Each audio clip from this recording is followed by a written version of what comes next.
Good afternoon all. इस video में हम बात करेंगे सीआरएम की, जिसे कस्टमर रिलेशनशिप मैनेजमेंट भी कहा जाता है। तो कस्टमर रिलेशनशिप मैनेजमेंट है क्या?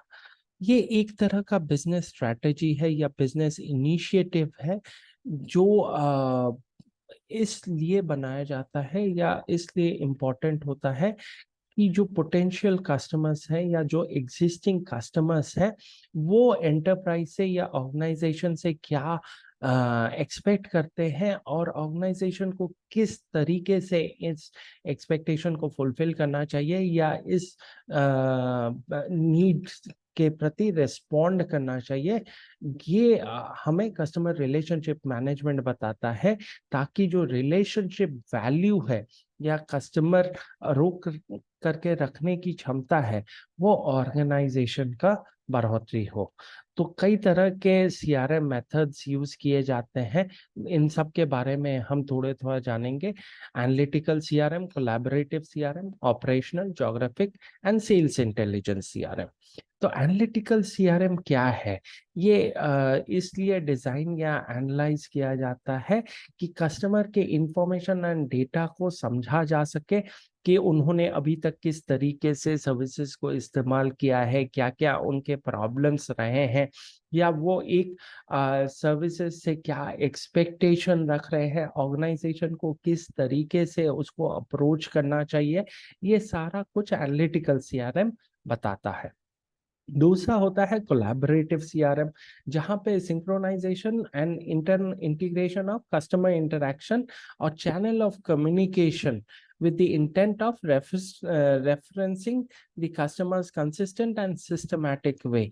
तो एक सिंक्रोनाइजेशन, एक कस्टमर इंटरैक्शन के मेथड्स या प्लेटफॉर्म प्रोवाइड करना, ताकि कंटिन्यूअस इंटरैक्शन किया जा सके कस्टमर के साथ, और कस्टमर के साथ मिलजुल करके उसको सर्विस प्रोवाइड किया जा सके, ताकि उसके जो एक्सपेक्टेशंस हैं, जो नीड्स हैं और जो फाइनल डिलीवरी हो रहा है उसमें किसी तरीके का गैप नहीं रहे। Next is operational CRM.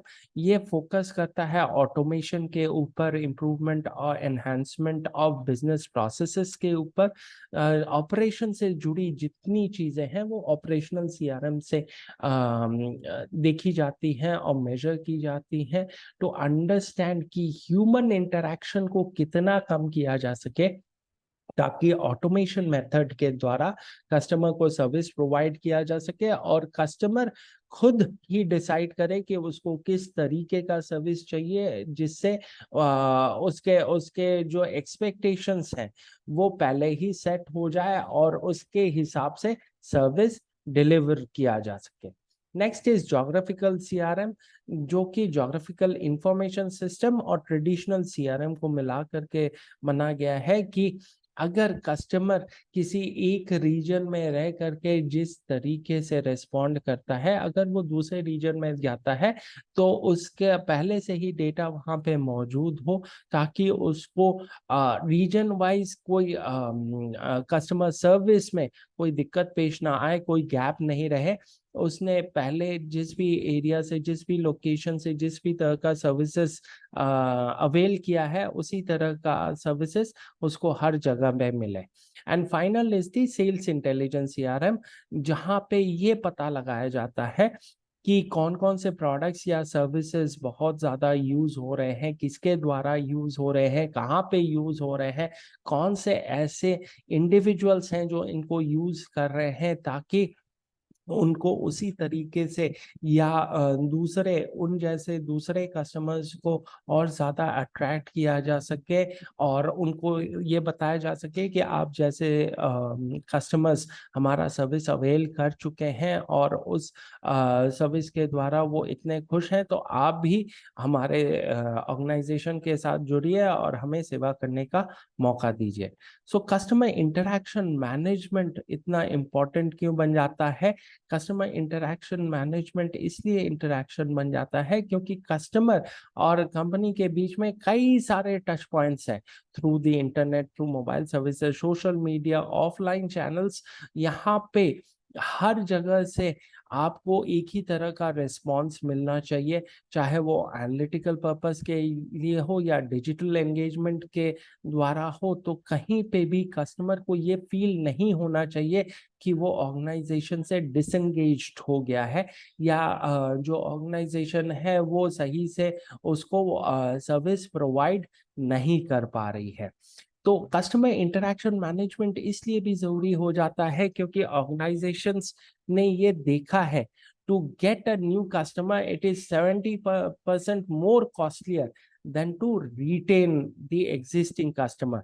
तो सक्सेसफुल रिटेंशन स्ट्रैटेजी क्या है, किस तरीके से एक ऑर्गेनाइजेशन एक कस्टमर को रोक करके अपने फोल्ड में रख सकती है।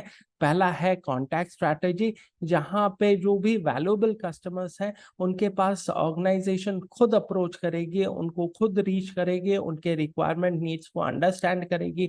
अगर कहीं पे कोई गैप है अंडरस्टैंडिंग में या उसके इंटरप्रिटेशन में, तो उन गैप्स को फुलफिल करेगी। Next is optimal user experience. कहीं पे भी कस्टमर जर्नी के कहीं पे भी अगर ऑर्गेनाइजेशन के साथ कहीं पे भी अंडरस्टैंडिंग में प्रॉब्लम है या एक्सपीरियंस उस तरीके से नहीं मिल रहा है, चाहे किसी दूसरे तरह का गैप हो जो कि मैनेजमेंट उसको हटा सकती है, मैनेजमेंट उस पर वर्क कर सकती है, तो वो करके और प्रोसेस को ज्यादा स्मूथ बनाना है। और फाइनल इज बीइंग रेलेवेंट, कि जो जो मार्केट है उसमें कौन सी चीजें दिख रही हैं। अगर कोई ऑर्गेनाइजेशन जो इसी सेक्टर में है अगर कुछ ऐसा काम कर रहा है जो कि इस ऑर्गेनाइजेशन को भी करना चाहिए, तो उसको डुप्लीकेट करना चाहिए, उसको अपने प्रोसेस में इंटीग्रेट करना चाहिए, ताकि आप अपने मार्केट में रेलेवेंट रह सको। Thank you.